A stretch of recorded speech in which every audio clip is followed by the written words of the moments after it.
മൂശ. ഒന്നാം വ്യാഴം. വിശുദ്ധ ലൂക്കായുടെ സുവിശേഷം 9-ാം അധ്യായം 28 മുതൽ 36 വരെയുള്ള വാക്യങ്ങളുടെ വിശകലനം. രൂപാന്തരീകരണം. ഞാൻ ആരെന്നാണ് നിങ്ങൾ പറയുന്നത്? പത്രോസ് പറഞ്ഞു, നീ ജീവനുള്ള ദൈവത്തിൻ്റെ പുത്രനാണ്. മനുഷ്യപുത്രൻ ഏറെ സഹിക്കുകയും പീഡ അനുഭവിക്കുകയും ജനപ്രമാണികൾ, പ്രധാന പുരോഹിതർ, നിയമജ്ഞർ മുതലായവരാൽ തിരസ്കരിക്കപ്പെടുകയും പീഡിപ്പിക്കപ്പെടുകയും വധിക്കപ്പെടുകയും ചെയ്യും. എത്ര വൈരുദ്ധ്യാത്മകമായ വചനങ്ങൾ! താബോർ മലയിൽ യേശു രൂപാന്തരപ്പെടുന്ന സംഭവമാണ് പിന്നീട് നാം വായിക്കുക.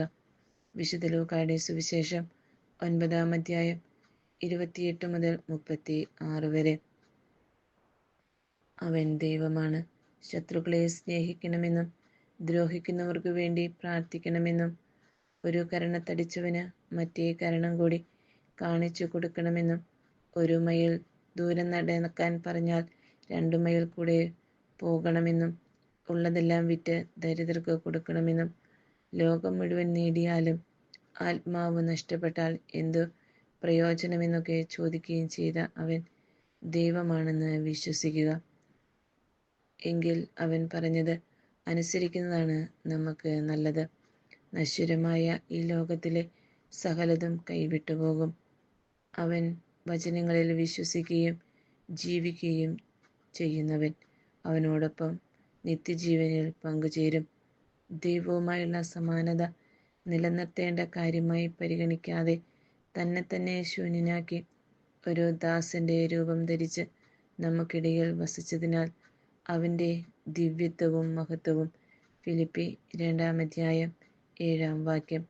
കുറയുകയല്ല, വർദ്ധിക്കുകയാണ് ഉണ്ടായത്. വെറുമൊരു അപ്പത്തിൻ്റെ രൂപത്തിൽ അവൻ വിശുദ്ധ കുർബാനയിൽ ഉയർത്തപ്പെടുമ്പോൾ പത്രോസും കൂട്ടരും 3 കൂടാരങ്ങൾ പണിയാമെന്ന് ഏറ്റുപറഞ്ഞതുപോലെ ആ കാഴ്ചയുടെ ആനന്ദാനുഭൂതിയിൽ ലയിച്ചിരിക്കാൻ നിനക്ക് കഴിയുന്നുണ്ടോ? എങ്കിൽ ഒരിക്കലും വിശുദ്ധ കുർബാന നീ ഒഴിവാക്കുമായിരുന്നില്ല. വിശുദ്ധ കുർബാനയിൽ ദൈവത്തിൻ്റെ മറുരൂപം ദർശിച്ചിട്ടാണോ നീ അതിൽ പങ്കുകൊള്ളുന്നതും അത് ഉൾക്കൊള്ളുന്നതും? എങ്കിൽ കർക്കശമെന്ന് തോന്നിയ അവൻ്റെ വചനങ്ങൾ നിഷ്പ്രയാസം നീ അനുസരിക്കും. വീണ്ടും പഴയതുപോലെ മുന്നോട്ടു പോകുവാൻ നിനക്ക് കഴിയുകയില്ല.